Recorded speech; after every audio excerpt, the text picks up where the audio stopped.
سلام بچه ها، به چنل من خوش اومدین. امروز برای اولین ویدیومون که اختصاص دارم برای DNS که بهترین DNS هست که پیشنهاد میدم حتما تا آخر ویدیو همراه باشین.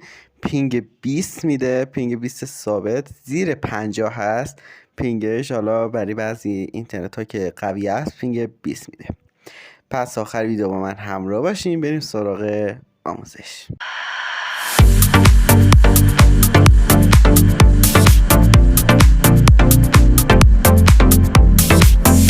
خب برنامه که میخوام بهتون بگم XPing هستش بچه. فایلش رو داخل کانال تلگرامی میذارم، لینک کانال تلگرام من داخل کامنت ها هست، میتونین اونجا جوین بشین. برنامهش داخل گوگل پلی یا مایکل یا هر اپ استوری که بگین نیست هستن.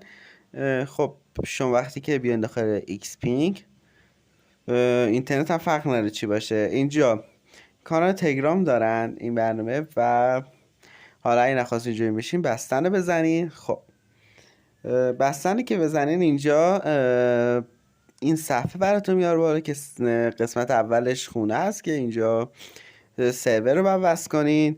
قسمت دومش که ستینگ اصلا ما کاری نداریم. قسمت آخرش هم که پشتیبانیشه. اینجا هم گفته بهتون برای دریافت کانفیگ هم میتونین داخل کانالشون جوین بشین. حالا من اون دوتا کانفیگ رو براتون میزنم داخل کانال تلگرام.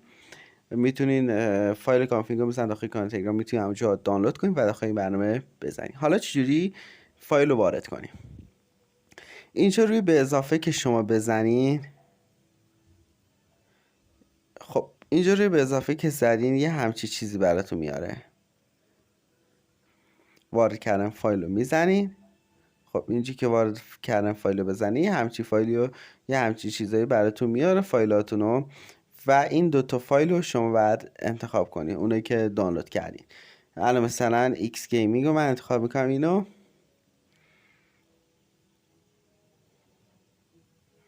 حالا من قبلا داشتمش برام وارد نمیشه. خب الان مثلا X Gaming دارمش. حالا چیکار کنیم که بتونیم وصلش کنیم؟ خب اینجا شما وقتی که بیاین دسترسی بهتون میخواد که بعد بدینش برای فیلتر شکن، اینجا شما روی این گزینه میزنین،